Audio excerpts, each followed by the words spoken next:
Bonjour, je suis Madeleine Bélanger-Leblanc de La Pocatière.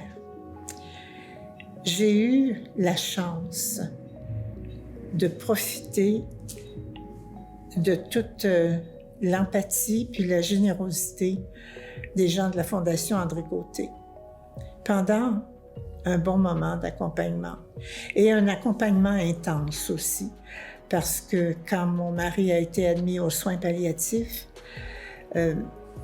évidemment, je l'accompagnais le jour, mais je pense que j'ai demandé aux gens qui étaient de la Fondation auprès de moi, des gens que je connaissais et que j'aimais déjà beaucoup. Là. Je pense à Gilles Lévesque, à Michel Toussaint, à Rita Leblanc. Je me disais après que j'ai peut-être abusé un peu d'eux autres parce qu'ils ont été présents. Je faisais les jours et eux autres s'occupaient la nuit à cause des convulsions, des périodes d'étouffement. Et je pense aussi de l'angoisse que crée cet état-là chez un malade. Évidemment, c'était un accompagnement à l'hôpital. Je sais que la Fondation le fait aussi dans les maisons, mais un accompagnement à l'hôpital qui a été vraiment de grande qualité. Puis des gens avec qui je pouvais parler le jour après. Vraiment, j'ai des souvenirs encore attendrissants de cette période-là, parce qu'ils ont aidé beaucoup mon mari à vivre cette étape-là, certainement beaucoup, par leur présence rassurante, mais aussi par les échanges qu'ils étaient capables d'avoir la nuit quand une angoisse le prenait et ils ont eu soin de mes angoisses à moi aussi, bien sûr.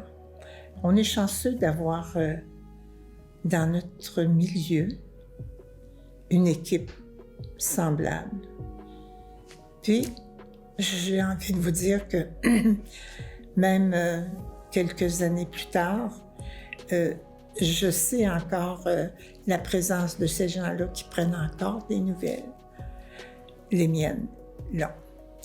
Alors, cette richesse-là, je pense qu'on a le devoir de la supporter, de l'accompagner le plus généreusement, le plus activement possible aussi. Je pense qu'il y a des milieux qui crieraient après un environnement comme ça dans les cas où on a l'impression que le monde s'écroule autour de nous autres, ou est-ce qu'on a l'impression que l'après, on ne peut pas le voir, mais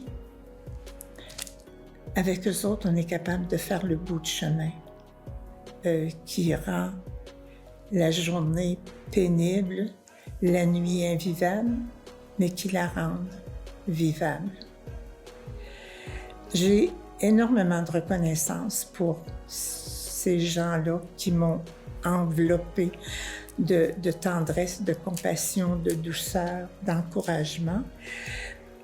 Mais j'ai énormément d'admiration pour tous ceux qui travaillent à la Fondation. Vous n'avez pas idée du bien que de voir la personne qu'on a aimée être rappelée dans un événement comme celui-là. Alors, toutes ces choses, tous ces moments précieux, je pense qu'il faut s'assurer qu'on va continuer de les offrir à nos milieux. Et la Fondation agrandit son réseau d'aide et je trouve ça extraordinaire.